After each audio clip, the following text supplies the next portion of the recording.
देखिए ध्यान से समझिएगा, ठीक है। अभी हम लोग किस चीज के बारे में पढ़ रहे हैं?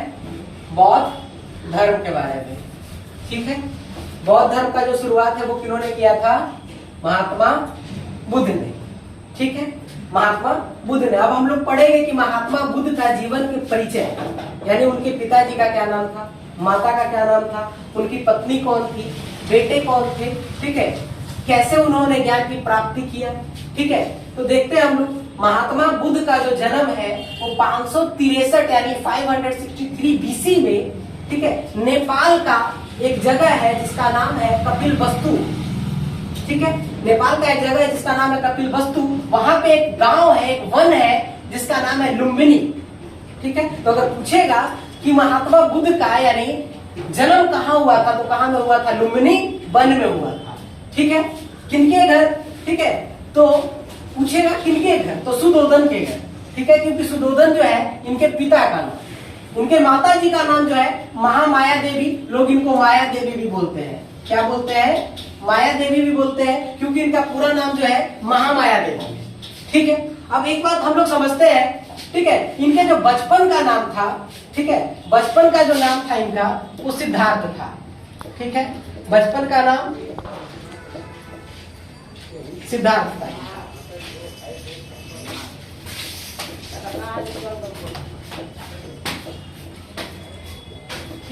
बचपन का नाम इनका क्या था?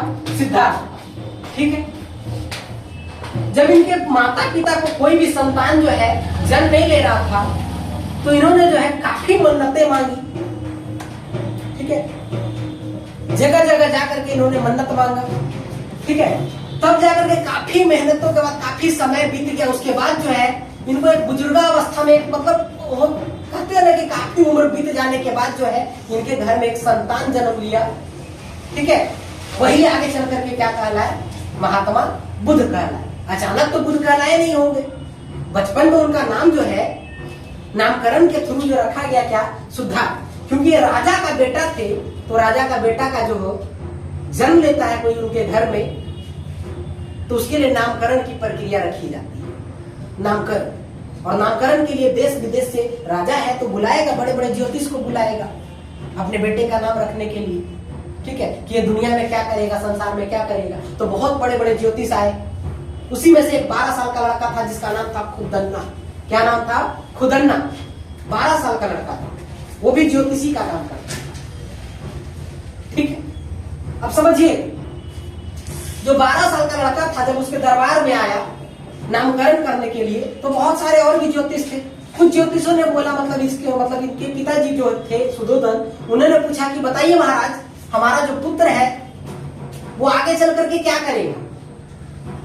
तो कुछ ज्योतिषों ने कहा कि ये बहुत बड़ा राजा बने, बहुत बड़ा राजा बने। तो एक 12 साल का जो लड़का था खुदन्ना, जो ज्योतिषी का काम करता था, उसने कहा कि महाराज ये राजा नहीं बनेगा, ये पूरा घर संसार क्या कर देगा? त्याग, पूरा घर संसार त्याग देगा और सन्यासी का जीवन जिएगा। सन्यासी, सन्यासी का मतलब होता है जो घर परिवार छोड़कर, ठीक है, भगवान के पूजन में क्या हो जाता है? लग जाता है, और भिक्षा मांगकर अपने जीवन को क्या करता है? गुजारता है, ठीक है। तो बताइए कि इतना दिनों के बाद जो है राजा ने बहुत मन्नतों के बाद एक बेटा जन्म लिया, कोई बाप खुश होगा ये सुन करके कि मेरा बेटा सन्यासी बनेगा? वो बड़ा दुखी हुआ कि मेरा राजपाट कौन संभालेगा, सर इतने बड़े जो राजपाट हमने बनाया है इसको संभालेगा कौन, देखेगा कौन? बड़ा टेंशन में आ गया। उनके पिताजी पूछे ज्योतिष से कि महाराज बताइए क्या इसका कोई उपाय नहीं है जिससे ये सन्यासी ना बने? ज्योतिष ने कहा उपाय एक ही है, कुछ उपाय है जिसमें से एक उपाय जो है वो मेन है, ब्याह करवा दीजिए। क्या करवा दीजिए? ब्याह करवा दीजिए, ये ओकरे में उलझल रहेगा, ठीक है। तो इनके पिताजी कुछ गौर फरमाए और सोचे कि ठीक है, बड़ा होगा तो ब्याह करवा देंगे, ठीक है। तो नामकरण जो उस समय हुआ था उसकी हम लोग प्रक्रिया के बारे में अभी बात कर रहे हैं। तो इनका जो बचपन में नाम रखा गया था वो क्या रखा गया था? सिद्धार्थ रखा गया था। इसमें कोई दिक्कत नहीं है। ठीक है, अब हम लोग आगे बढ़ते हैं तो हमें पता है कि इनके पिताजी जो थे वो शाक्य गणराज्य के राजा थे, उनका नाम सुधोधन था, और इनकी माता जो थी वो महामाया देवी थी। इनके माता जी का जो मृत्यु है यानी मौत है वो इनके जन्म के, बुध के जन्म के यानी सिद्धार्थ के जन्म के 7वें दिन ही क्या हो गया था, इनकी मृत्यु हो गया था लेबर पेन की वजह से। लेबर पेन हम एक बार आपको बताए कि जब महिला के पेट में जब बच्चा पल रहा होता है तो उसका सिर जो है, बच्चे का सिर जो है पीछे उल्टा हो जाने के कारण उनके रीढ़ की में एक मौजूद छोटी सी हड्डी में काफी ज्यादा क्या होता है, दर्द होने के कारण उसी को क्या बोला जाता है, लेबर पेन बोला जाता है। ठीक है, और वो दर्द जब बहुत ज्यादा बढ़ जाता है तो पहले के समय में हॉस्पिटल तो हुआ नहीं करते थे, बड़े बड़े डॉक्टर तो हुआ नहीं करते थे कि उनका इलाज होगा, तो उसी दर्द के कारण इनका क्या हो गया था, मृत्यु हो गया था। लेबर पेन के कारण जो है यानी माया देवी का मृत्यु हो गया था। तो माया देवी की एक बहन थी, मतलब यानी सिद्धार्थ की मौसी। तो पहले के समय में क्या होता था कि अगर किसी लड़की जो है यानी किसी लड़की का अगर देहांत यानी मृत्यु हो जाता है, शादीशुदा लड़की का, तो उसके घर में अगर कोई मौजूद लड़की है तो उसी से उस लड़का का क्या हो जाता है, दोबारा शादी हो जाता है। क्यों, समझिए इस चीज को, क्योंकि इनके बेटे थे 7 दिन का। हम बताए कि 7 दिन ही हुआ था जब इनकी माता की क्या हो गया था, मृत्यु। अब बताइए एक 7 दिन का बच्चा है, इसका लालन पालन कौन करेगा। तो इनकी एक मौसी थी जिससे इनके पिता सुधोधन ने क्या कर लिया था, विवाह कर लिया था। इनकी मौसी का नाम था प्रजापति गौतमी, प्रजापति गौतमी। अगर पूछेगा कि इनके माता जी का क्या नाम था तो बताइएगा क्या, माया देवी। लेकिन अगर पूछेगा कि इनका लालन पोषण पालन किसने किया था, इनको पाल पोस कर बड़ा किसने किया था, तो क्या बताइएगा, प्रजापति गौतमी। ठीक है, लेकिन एक बात और ध्यान रखिएगा, क्या प्रजापति गौतमी के बेटे थे सिद्धार्थ? नहीं। किनके बेटे थे, माया देवी और सुधोधन के। अब बताइए दोबारा जब शादी किए प्रजापति गौतमी से सुधोधन, तो इनसे भी कोई ना कोई संतान जन्म लेगा। तो सुधोधन और प्रजापति गौतमी का जो संतान था उसका क्या नाम था, नंद नाम था। क्या नाम था, नंद नाम था। अब हम लोग समझते हैं। अब बताइए जब उनके पिताजी उनसे शादी कर लिए तो मौसी तो थी, जब शादी कर ली तो वो सौतेली माँ भी कहलाएगी कि नहीं कहलाएगी। आगे देखते हैं। अब जैसे जैसे समय आगे बढ़ रहा है वैसे वैसे राजा के मन में क्या बढ़ते जा रही है, चिंता बढ़ते जा रही है कि हमारा बेटा कहीं ना। लेकिन एक बात और ध्यान रखिएगा कि जब इनका नामकरण किया जा रहा था तो ज्योतिषों ने कुछ बातों को बोला था कि इनका जो है अगर इनको सन्यास के रास्ते पे जाने से बचाना है तो इनका विवाह करवा दीजिए, इन्हें जितना हो सके सुख सुविधाओं में क्या करिए, बांधे रखिए, दुख इनको बिल्कुल भी महसूस नहीं होना चाहिए, इनके आसपास भी दुख भटकना नहीं चाहिए, क्योंकि सन्यास जाग सकता है। क्या जाग सकता है, सन्यास जाग सकता है। यानी बुजुर्ग व्यक्ति को ये देखने नहीं चाहिए, मृत्यु जिसकी हो चुकी है मृत सैया को ये नहीं देखना चाहिए। ठीक है, बीमार इंसान को इन्हें नहीं दिखाइएगा।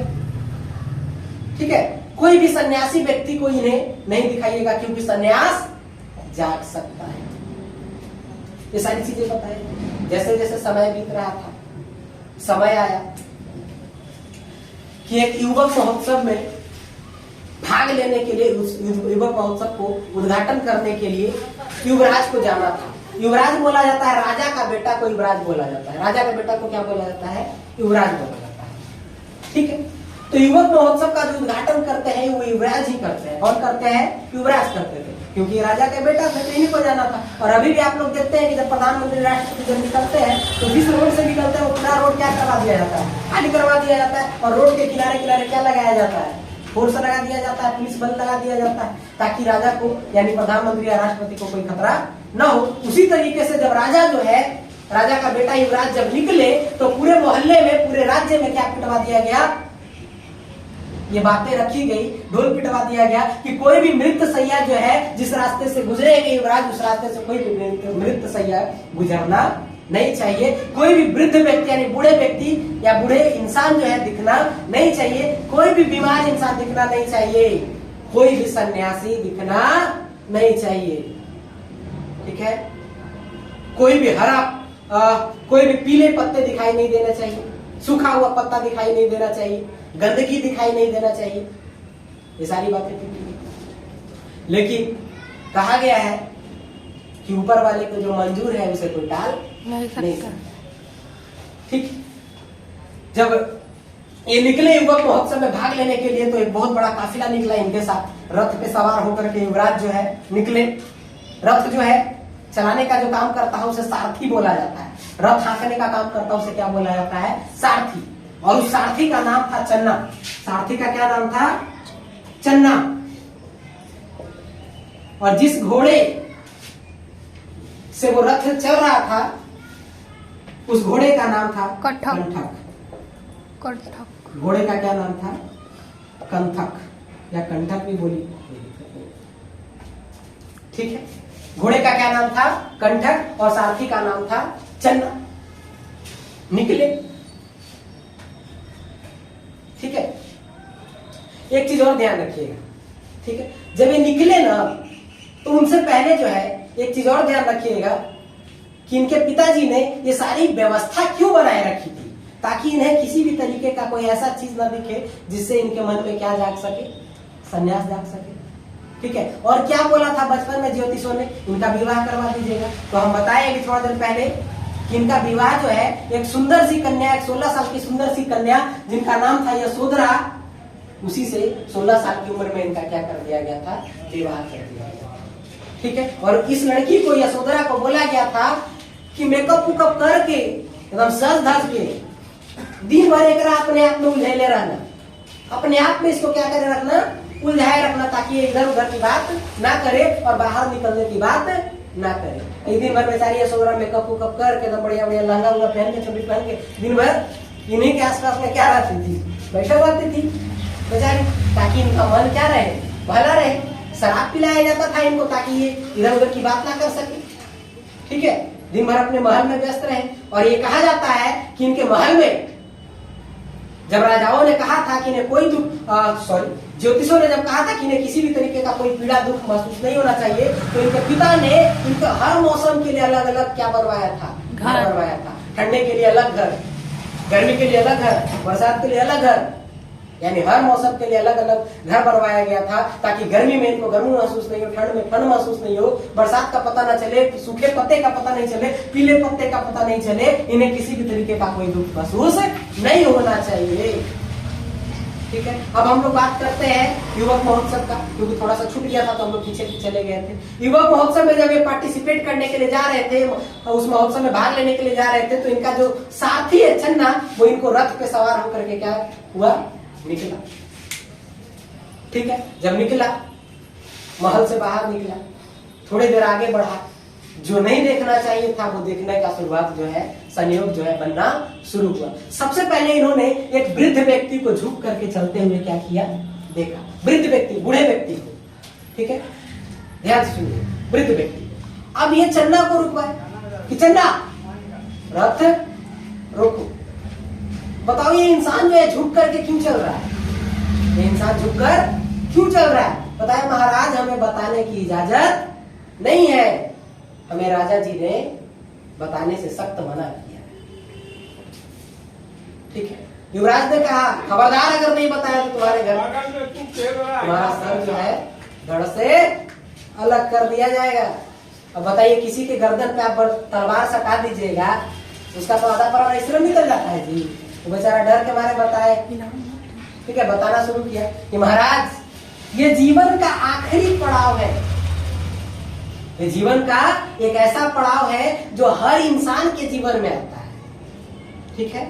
जब इंसान जो है पूरी तरीके से क्या हो जाता है, कमजोर हो जाता है, एक बच्चे का रूप ले लेता है, अपने सहारे वो नहीं चल पाता है, ठीक है। बोले कैसा बात है, हम भी बुजुर्ग होंगे? तो बोले कि महाराज हर कोई बुजुर्ग होता है, आपके पिताजी भी होंगे, आप भी होंगे, आपकी माता जी भी होंगे, मतलब पत्नी भी होंगे, हम भी होंगे, सारे लोग होंगे। बोले कैसा क्या, ठीक है। बोले कि ठीक है आगे बढ़ो, आगे बढ़े, ठीक है। थोड़ा दूर आगे बढ़े तो इन्होंने देखा कि एक बुजुर्ग महिला जो है, एक महिला जो है, ठीक है, लाठी लेकर के चल रही है, बीमार ऐसे ऐसे कर रही है, खांसते हुए क्या कर रही है, चल रही है। उन्होंने बोला चन्ना ये औरत क्यों जो है ऐसे क्यों कर रही है? बोला महाराज ये बीमार हो गई है। बोले ये क्या होता है? तो बताया कि महाराज ये शारीरिक बीमारी है जो हर इंसान को क्या करना होता है, झेलना पड़ता है इस संसार में। बोले कि हमको भी होगा? तो बोले कि महाराज ये सबको होता है। बोले कि ऐसा क्या? आगे बढ़े तो इन्होंने एक मृत सैया को देख लिया, एक लाश गुजरते हुए देख लिया। तो बोले कि अरे रो चन्ना रोको रोको, बताओ ये इंसान को लोग बांध करके क्यों लेकर के जा रहा है, और लेके जा रहा है, साथ में रो भी रहा है, लोग लेकर के जा रहा है जो। तो बोले कि महाराज ये बांध करके नहीं लेकर के जा रहा है, ये पहले ही जा चुका है, ये लेटा हुआ नहीं है, ये जा चुका है। बस लोग इसका आखिरी संस्कार के लिए क्या कर रहा है, लेकर के जा रहा है। बोले ये क्या होता है? बोले कि महाराज जो इस संसार में आया है वो जाएगा, जहां से आया है प्रकृति के द्वारा आया है, और प्रकृति में ही क्या हो जाएगा, चला जाएगा। बोले कि कहाँ चला जाएगा? तो बोले कि महाराज ये भगवान के पास चला गया। कहाँ चला गया? भगवान के पास चला गया। ठीक है, मर गया, भगवान के पास चला गया। बोले कि हम भी चले जाएंगे। बोले महाराज आप भी जाएंगे, आपकी माया देवी यानी आपकी माता जी चल भी गए, आपके पिताजी भी जाएंगे, आप भी जाएंगे, हम भी जाएंगे। तो बोले कि ऐसा क्या? बड़ा टेंशन में आ गए कि वो बेचारा गरीब है, वो भी मर गया, हम अमीर हैं, इतना राजा, हम भी मरेंगे। टेंशन में आ गए, क्योंकि शुरुआत में हम बताए कि इन्हें हर चीज से क्या रखा गया था, वंचित रखा गया था, इन्हें कोई भी चीज बताया नहीं गया था दुनिया संसार के बारे में। ठीक है, अब आगे बढ़ते हैं। जब ये थोड़ा दूर और आगे बढ़े तो इन्होंने योग की मुद्रा में एक सन्यासी को योग करते हुए क्या था, देख लिया था। ठीक है, जब योग करते हुए इन्होंने एक सन्यासी को देखा तो चन्ना से पूछा, चन्ना ये इंसान जो है गेरुए रंग के कपड़ा में कर क्या रहा है, बैठा हुआ क्यों है? बोले महाराज ये बैठा हुआ नहीं है, ये पूरा दुनिया संसार घर परिवार पत्नी बेटा सब त्याग चुका है, और त्याग करके भगवान के पूजन में क्या हो गया है, लगा हुआ है। इसे दुख दुनिया से कोई मतलब नहीं है। शुरुआत में ही पंडितों ने बोला था कि ये चार चीजें जो है बिल्कुल इसे लिखना नहीं चाहिए, और संयोग ऐसा बना कि ये चारों चीजें इन्होंने जब घर से पहली ही बार निकले युवक महोत्सव में भाग लेने के लिए, तभी इन्होंने चारों चीजों को क्या कर लिया, देख लिया। और ऐसा कहा जाता है कि इनके मन में इतना वैराग उत्पन्न हो गया, इतना पीड़ा उत्पन्न हो गया इन सब चीजों से, इतना इन्हें दुख हुआ मृत सैया को देखकर, बुजुर्ग इंसान को देखकर, बीमार महिला को देखकर इतना दुख हुआ, और खुशी सिर्फ एक चीज को देख करके हुआ, वो क्या, सन्यासी इंसान को देख करके इन्हें सिर्फ मन में खुशी हुआ।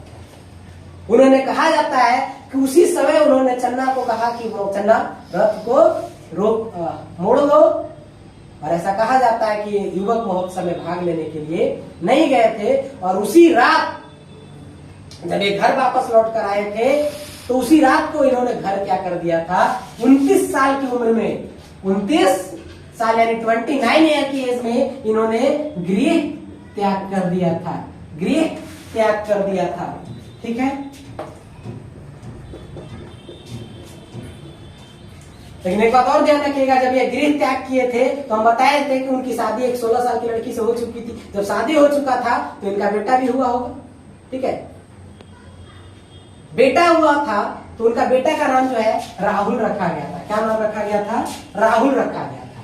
ठीक है, अब ये राहुल रखने के पीछे कारण क्या है? जब पहले के समय में जब घर में बेटे बेटियां होता था ना, संतान जन्म लेता था, तो राजाओं के घर में उनके जो नौकरानी लोग होते थे वो खुशखबरी लेकर के आते थे, महाराज महाराज आपके घर में बेटा जन्म लिया है। और जो पहले खबर लाती थी ना, उसको कुछ न कुछ इनाम दिया जाता था, तोहफा दिया जाता था राजा के तरफ से। ठीक है, तो नौकरानी लोग लेकर के आई, महाराज आपको बेटा हुआ है, महाराज आपको बेटा हुआ है। तो उनके मुंह से निकल गया राहुल। राहुल, राहुल का मतलब होता रा का कांटा। वो ये सोचने लगे कि अरे ससुरा, पत्नी और घर छोड़ के जाते तब तो दुनिया संसार हमको ज्यादा गलियाता नहीं, 2 दिन 4 दिन के बेटवा के छोड़ के चल जाएंगे, पूरा संसार हमारा गाली देगा, या और टेंशन में आएंगे। लेकिन इन मन में बने रहते कि हमको रहना नहीं है, पूरा घर संसार त्यागी देंगे। और ऐसा कहा जाता है कि उसी पूर्णिमा की रात को उन्होंने घर को क्या कर दिया था, त्याग दिया था। और घर त्याग करने के बाद ये सच्चे ज्ञान की प्राप्ति करने के लिए इधर उधर निकल पड़े थे। और इनके जो सबसे पहले गुरु थे जिनका नाम था अलार कलाम। क्या नाम था? अलार कलाम। अलार कलाम ये सांख्य दर्शन के गुरु थे। क्या गुरु थे? किस चीज के गुरु थे? सांख्य दर्शन। सांख्य दर्शन के गुरु कौन थे? अलार कलाम। इन्होंने अलार कलाम से क्या लिया? सांख्य दर्शन की शिक्षा ली। लेकिन इससे वे संतुष्ट नहीं हो पाए। उसके बाद इन्होंने योग्य दर्शन की शिक्षा लिया। योग्य दर्शन के जो गुरु थे जिनका नाम था रुद्रक राम पुत्र। रुद्रक राम पुत्र। अगर पूछेगा कि ये सबसे ज्यादा अपने कौन से गुरु के मानते थे तो बोलिएगा रुद्रक राम पुत्र को, जिनसे इन्होंने योग दर्शन की क्या ली थी? शिक्षा ली थी। इसीलिए जब भी बुद्ध को आप देखिएगा तो योग्य की मुद्रा में बैठे हुए रहते हैं। बैठे हुए रहते हैं कि नहीं? योग की मुद्रा में बैठे हुए रहते हैं, क्योंकि सबसे ज्यादा कौन से अपने शिक्षक को मानते थे? रुद्रक राम पुत्र को मानते थे। उसके बाद ये निकल पड़े योग दर्शन की शिक्षा लेने के बाद। ये सबसे पहली बार तपस्या करने के लिए गए यूपी। यूपी में एक जिला है जिसका नाम है सारनाथ, और सारनाथ में एक जंगल है, एक वन है जिसका नाम है मृगदाभ वन। क्या नाम है? मृगदाभ वन। उस जंगल का यानी उस वन का नाम है मृगदाभ वन। वहीं पे वो जाकर के तपस्या करने लगे और 3-4 सालों तक लगातार क्या किए? कठोर तपस्या की। लेकिन उन्हें ज्ञान की, सच्ची ज्ञान की प्राप्ति नहीं हुई। कहा? सारनाथ के मृगदाभ वन में सच्चे ज्ञान की प्राप्ति नहीं हुई। बहुत बेचैन हुए, कितना कोशिश कर रहे हैं, फिर भी जाकर के सच्चा ज्ञान मिल नहीं पा रहा है। ठीक है, तो वहीं पे उस जंगल में अचानक एक उनको महिला दिखाई पड़ी। उस महिला ने आकर के कहा कि तुम लोग जो योग कर रहे हो इतने कठिन तरीके से कर रहे हो जिससे तुम्हें मोक्ष की प्राप्ति नहीं मिली। ठीक है, क्योंकि कहा जाता है कि किसी काम को आप बहुत कठोरता से भी करेंगे उसमें भी सफलता नहीं मिलेगी, बहुत हल्के भी करेंगे उसमें भी सफलता नहीं मिलेगी। मध्यम मार्ग अपनाइए। वैसा कहा जाता है कि बुद्ध ने उसके बाद क्या अपनाया था? मध्यम मार्ग को अपनाया था और सारनाथ से चल करके कहाँ आए थे? बिहार के बोध गया जिले में, गया जिले में आए थे, जहाँ पे एक जगह है जिसका नाम है बोध गया। और बोध गया जो है निरंजना नदी के किनारे पड़ता है। कहाँ पड़ता है? निरंजना नदी के किनारे पड़ता है। निरंजना नदी को अभी हम लोग फिलहाल में बोलते हैं फल्गु नदी। कौन सा नदी? फल्गु नदी। निरंजना नदी को ही फल्गु नदी कहा जाता है। ठीक है, और बोध गया है और फल्गु नदी के किनारे एक पीपल का पेड़ था जहां पे बैठ के ये तपस्या मध्यम मार्ग से क्या करने लगे। ठीक है, और 1-2 सालों के बाद इन्हें क्या हुआ? सच्ची ज्ञान की प्राप्ति हुआ। और ज्ञान की प्राप्ति के बाद ऐसा कहा जाता है कि जब इन्हें सच्चा ज्ञान मिला तो इनके शरीर से क्या निकलने लगा था? रोशनी निकलने लगा था। क्या निकलने लगा था? रोशनी निकलने लगा था। और आप लोग देखते होंगे कि बुद्ध के सिर पे घोंघा जैसा कुछ रहता है, वो रियल में घोंघा ही है। जब बुद्ध जो है तपस्या करते थे तो धूप से बचने के लिए वो जो घोंघा है उनके सर पे आकर के क्या हो गया था? चिपक गया था और वहीं पे मर गया था। तो वो क्या है? बुद्ध के सर पे वो बाल नहीं है, वो क्या है? घोंघा है। घोंघा पानी में रहता है ना, घोंघा है। समझे? आगे देखिएगा, यानी बुद्ध को जब ज्ञान मिल गया था तो उनके बॉडी से क्या निकलने लगा था? ठीक है, रोशनी निकलने लगा था। ठीक है, अब जब ज्ञान किसी इंसान को मिल गया है तो वो ज्ञान बांटेगा। ठीक है, ज्ञान बांटेगा। तो सबसे पहली बार जो ये ज्ञान बांटने का काम किए थे कहाँ? सारनाथ। कहाँ? सारनाथ। सारनाथ कहाँ में मौजूद है? उत्तर प्रदेश में। वहीं जहां पे ये अपने 4-5 साथियों के साथ तपस्या कर रहे थे, लेकिन वहां पे सारनाथ में इनको ज्ञान की प्राप्ति नहीं मिली थी। ज्ञान प्राप्ति इनको कहाँ मिला? बोध गया में। कहाँ? पीपल के पेड़ के नीचे। किस नदी के किनारे? निरंजना नदी के किनारे। निरंजना नदी को अभी हम लोग फिलहाल में कौन से नदी के नाम से जानते हैं? फल्गु नदी के नाम से जानते हैं। ठीक है, और सबसे पहली बार अपना उपदेश इन्होंने कहाँ दिया था? सारनाथ में। सबसे पहली बार इन्होंने अपना उपदेश कहाँ दिया था? सारनाथ में। ठीक है, अब आगे बढ़ते हैं। ठीक है, कुछ समय के बाद जब ये भिक्षा लेने के लिए घर संसार को जानने के लिए कि हमारे घर में लोग, पत्नी कैसे हैं, बच्चे कैसे हैं, कुछ जानने के लिए आ गए। ठीक है, जब दरवाजा खटखटाया अपने महल का आकर के, लुम्बिनी में, नेपाल में इनका घर पड़ता था, खटखटाया, अंदर से यशोधरा आई इनकी पत्नी, अब देख करके रोने लगी, पहचान गई, पत्नी है, पहचानेगी नहीं, ठीक है, पहचान गई, बोलने लगी। पहले तो खूब गरियाई एकदम, खूब बढ़िया बढ़िया बात सुनाई, बता के जाने में भार पड़ता था, बिना बताए आपको चले गए थे कि ये वो बच्चा है, हम है, इतना परिवार है, सबको छोड़ करके चला गया।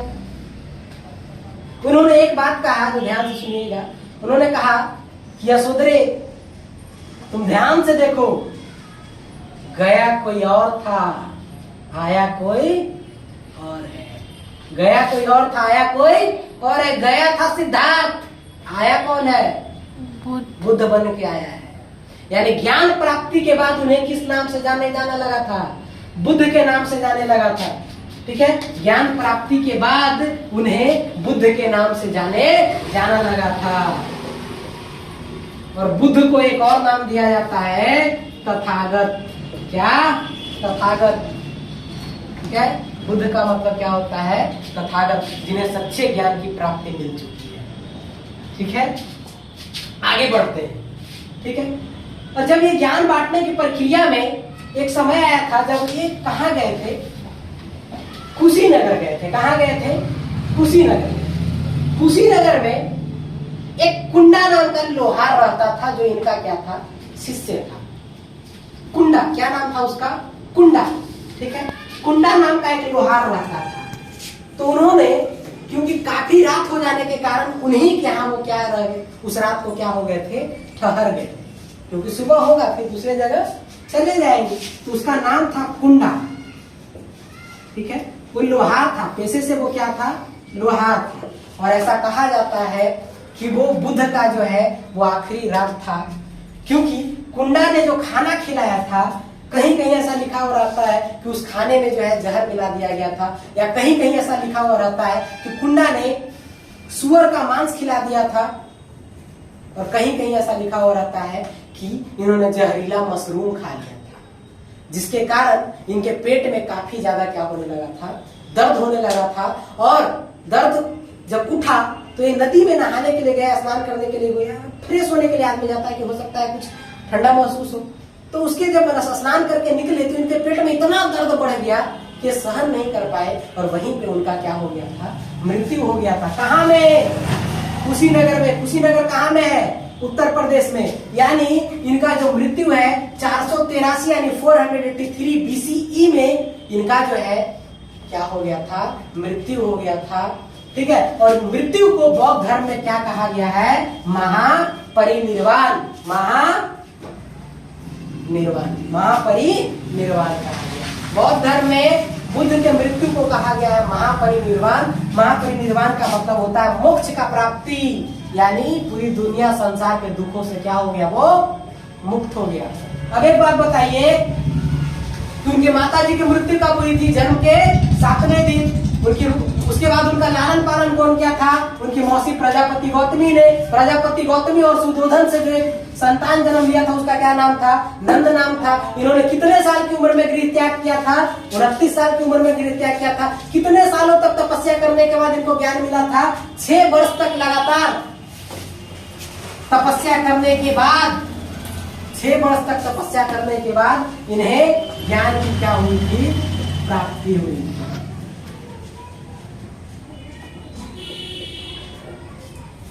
ठीक है, यानी 29 साल की उम्र में घर छोड़े थे, इसमें 6 ऐड कर दीजिएगा तो कितना हो जाएगा जी?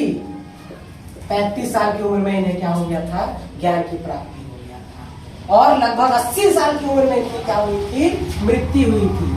80 साल की उम्र में क्या हुई थी? मृत्यु। कहाँ में? कुशीनगर में। कुशीनगर कहाँ में है? उत्तर प्रदेश में है। और इनके मृत्यु को बौद्ध धर्म में क्या कहा गया है?